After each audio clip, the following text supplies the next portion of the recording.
Hello everyone, welcome to my channel. I'm Eve, and this channel is to teach you, give you tools to help you do your own art, not recreate my art.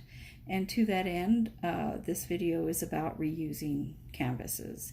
Now, some people say, oh, just take your titanium white and cover the canvas with paint, or use your ivory black if you want to start with a black canvas.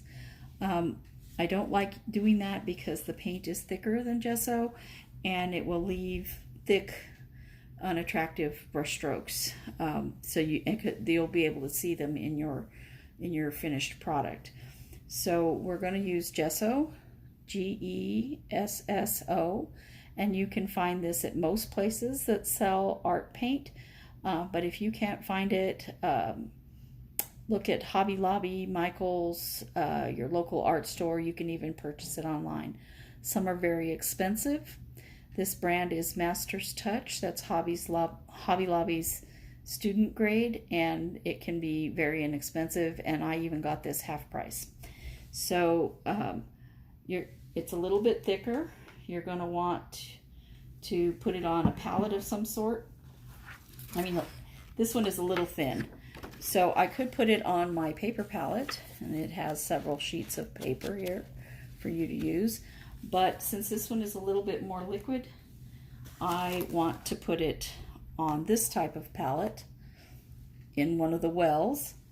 And this particular palette comes with lids. So it was a 3-pack, 3 lids, 3 palettes. And that's very nice for here in Arizona because it's been well over 100 most of August, part of September, and we're really happy because it's not like that today.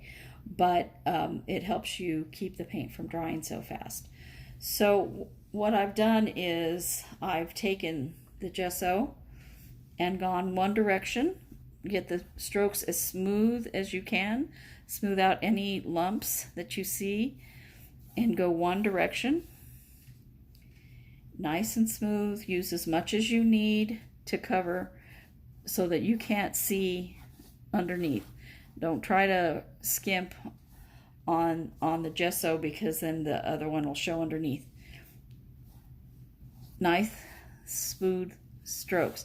Now, I did start at one corner and I'm going to the opposite corner. So you're going to want to start like at the top and go down to the bottom, but I moved it around so you could see better. And once I have one direction done, and again, nice and smooth because those lumps stay, they don't flatten out as it dries, you're going to want to go the opposite direction. Get a nice crisscross there so that you get a nice coverage. And you can wait in between if you want to. Might be best if you do. As I said, here in Phoenix, things dry very fast. So I don't really have to wait very long for the paint to be dry enough for me to paint over again. And some of this canvas I can see this spot here that had a lump of paint from underneath. If possible, you can take that off because it'll show. But if it doesn't come off, don't ruin the canvas trying to get it off. You're just going to have to live with it there. That's the price of reusing a canvas. But usually stuff is pretty smooth and you can get away with going over. If you're going to use the canvas for something important, you're going to want to go ahead and get a fresh canvas. And sometimes if you put more strokes, you can minimize some of the look of that. And if you need to give it another coat, go ahead and give it another coat. You can, at least with this right now, even though we can see the previous paint underneath, you'll be able to take a pencil and draw on this for your next project.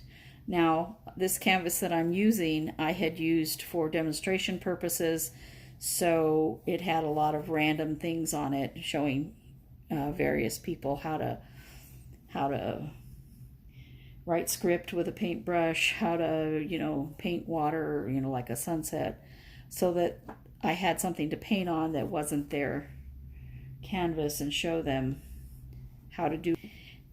So I'm rescuing my canvas so I don't have to pay to buy another one.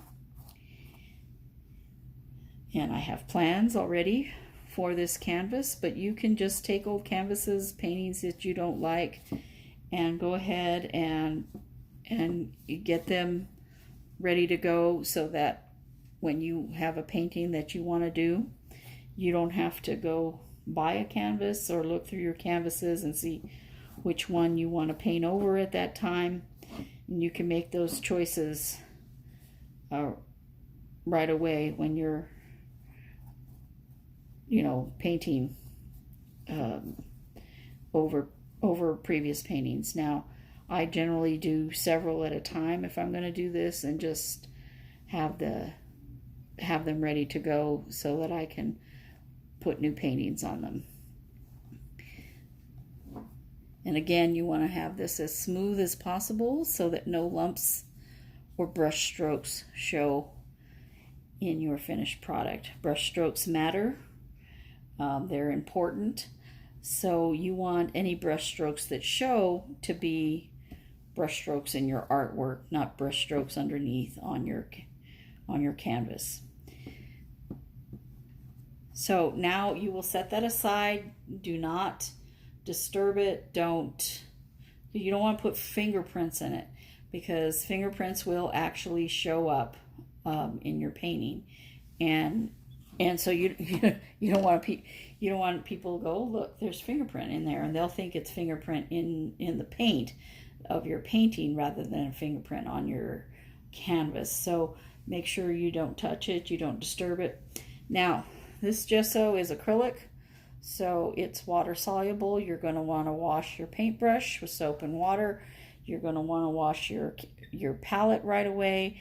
Do not let these things sit. It ruins your products, and they're too expensive.